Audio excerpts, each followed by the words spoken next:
Assalomu alaykum azizlar.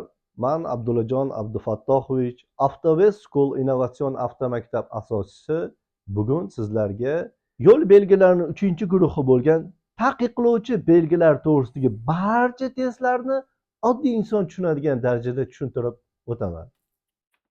Yo'l harakati qoidalaridagi yo'l belgilari 7 guruhdan iborat.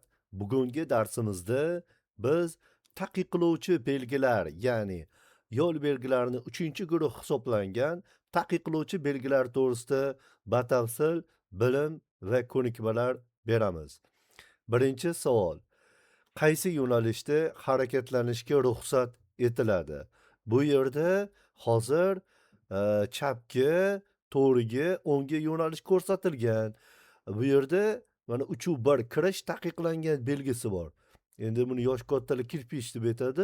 Mana shu ko'chaga kirish mumkin emas. Bir belgi bir chekkali o'ng tomonda turgan bo'lsa ham, buni ma'nosi mana shu ko'chaga kirish mumkin emasligini bildiradi.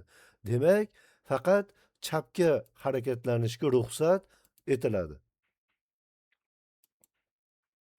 Ikkinchi savol: bunday avtopoyezdning ko'prikdan o'tishga ruxsat etiladimi? Albatta taqiqlanadi. Avtopoyezd deb mana bu yuk avtomobili, bu tirkamasi ulangani jami avtopoyezd deyiladi. Avtopoyezdning umumiy vazni 9 tonna. Belgida, taqiqlovchi belgida umumiy vazni 5 tonnadan ortiq bo'lgan transport vositalarining va ularning tarkibining harakatlanishi taqiqlanadi deb aytiladi ma'nosida. Ya'ni umumiy vazni 9 tonna bo'lganligi uchun harakatlanish taqiqlanadi. Uchinchi savol: ushbu yo'l belgisi nimani bildiradi?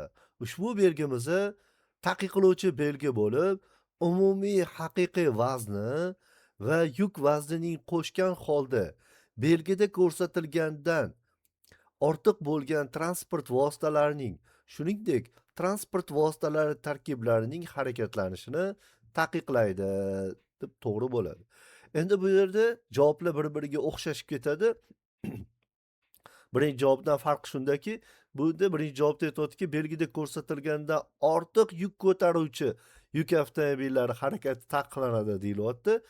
Bu yerda yuk ko'taruvchisi emas, umumiy, ya'ni transport vositasi bilan o'sha oladigan yukini umumiy vazni belgida ko'rsatilganda oshmasligi kerakligini bildirib o'tadi.